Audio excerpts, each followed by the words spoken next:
we want to turn now to what I think a lot of people want to talk about, which is the presidential debate. I will say this. The moderators, I want to say this, did not act as though I thought they might. And again, they always have the option to do a decent job, and what they did last night was ask questions. They did not bail Joe Biden out, for the most part, when he was stumbling. In fact, or when they left too much Dana time. Bash pointed out, okay, you've got another 50 seconds left. You got to have something else to say on this major question, right? And then that, again, so kind of pushing him even into Joe Biden. They weren't calling President Trump a liar. I mean, Joe Biden did, but that's the role of the debate, right? They let them go at each other. Don't have the moderators become part of the debate. So I think the issues they brought up were fair. They brought up most of the big issues that are concerning people, including immigration, including, of course, number one, the economy and inflation, how those all tie together, and foreign wars going on, Putin, and kind of the U.S. standing in the world.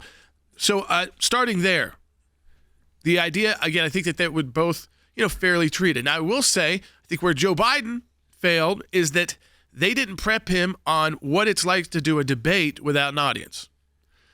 But President Trump doesn't need a prep on that, because people who do a lot of television, like I'm doing right now with you and talking into the camera, understand you talk into the camera.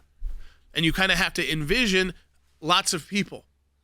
The idea that you're talking to lots of people, that it's not just an endless void, so you can't just go wherever you want. And even when you're not talking, you have to at least think for a few minutes at a time, because they told him there would be a split screen, so that you knew you would be on the screen some of the time when your opponent was talking, that you don't just do this and look down and or stare off into the abyss. Mouth agape. I want to start with this clip, which is also a video clip as well. So for those of you watching, but it works too if you're listening as well. Let's play it. Making sure that we continue to strengthen our healthcare system, making sure that we're able to make every single solitary person eligible for what I've been able to do with the COVID. With dealing with everything we have to do with. Look, if we finally beat Medicare. Thank you, President Biden. President Trump? Well, he's right. He did beat Medicare. He beat it to death, and he's destroying Medicare. I mean, this, what does that, I mean, I feel like this should be a hashtag. It's a bad start a few minutes happened within the first 10 minutes. Yeah, I believe it was in the first 10 minutes, and it really, there were moments where I thought, okay, he's rallying. We're going to have a recovery moment, and then it would, veer off into the distance, and it would become this sort of mess. I was watching it with my children who had not really watched. They were excited to watch the debate, and they were sitting around, and it became a comedy show. It became my kids goofing on this whole thing, whether it was the content, whether it was golf, or whether it was it really was the faces. It was after Biden. They couldn't understand Biden. They always talk about they can't understand him. But really it was the off-screen, split-screen faces of just mouth hanging open, and they were all goofing on him, and I felt bad. My son at one point goes, I just feel bad. And I think that's what you saw, a bunch of people who felt bad. Now, I am fully convinced the way that, as I watched the CNN, I'll be honest, I watched the Fox News coverage of the CNN. I'm like, I'm giving Fox my ratings. But then I flipped over because I was like, I know what Fox is going to say. Fox is going to say Trump ran away with it and won, because he did. So I was like, let's flip over and see what CNN has to say. It felt a little too calculated that all of them, the entire panel, all of a sudden were calling for this guy for Joe Biden to step down or resign. Right. It was pretty wild to see. I've honestly never seen anything like that, where there wasn't one person on that panel who said, hold on, guys, maybe it was just a bad night. He is the president. Maybe we should they were all, Van Jones was crying again, saying, I love this man, but essentially what we've been saying for a long time, which is at some point it becomes elder abuse. Yeah. And when they start saying that, you go, okay, was this all calculated to do this early debate,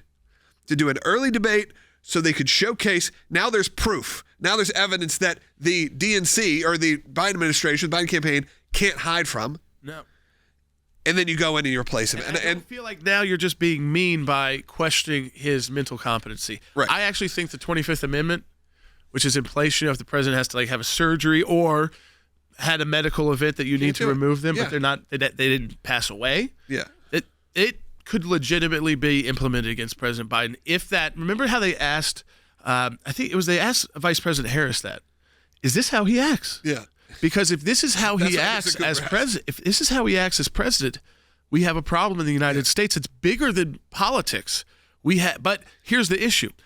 The Democrats don't want to put Kamala Harris in as president.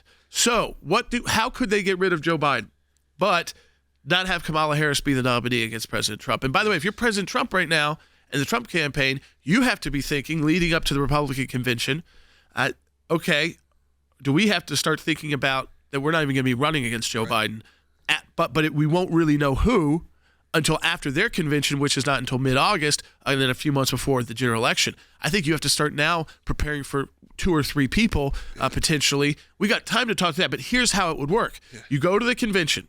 Those are all Biden delegates. On the first vote, they have to vote for Biden. Biden then turns down the nomination. He still remains president. Yeah. So that means Vice President Harris does not jump to be president.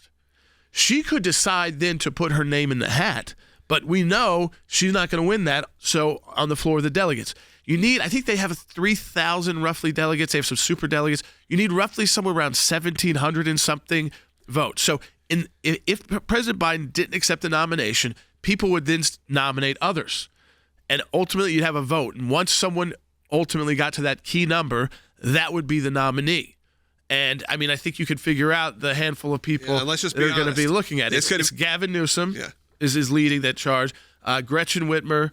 I think that there's probably they talked about Sherrod Brown out of Ohio. Michelle Obama, the one, Michelle the big Obama, one. I think she would have to if Biden did that in the first round, it's hers. Right. And it's hers. And by the way, for the Trump campaign, Joe Biden is the best person they should be running against right now. Listen, this may have been, in a sense, President Trump did so good, and Joe Biden did so bad that President Trump may not be running. He may have debated Joe Biden out of the campaign. He may have defeated him last night because when we play this bite about the golf, do we have time for it? Do we have time for it? How long is it? I'm not sure how long it is. 30 seconds. Let's play this. I want to play because this is interesting, a difference in how President Trump people would have thought he would have reacted. Take a listen. Look, I'd be happy to have a driving contest with him. The reason I got my handicap, which when I was vice president, down to a 6. But by the way, I told you before, I'm happy to play golf if you carry your own bag. Think you can do it? That's the biggest lie. He's a 6 handicap of all. I was an 8 handicap. Yeah. 8. But I have, I've seen you swing. I know you swing.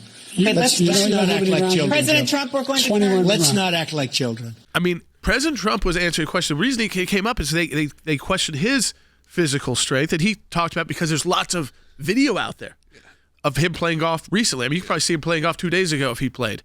So he puts it out there. And so he used that as an example.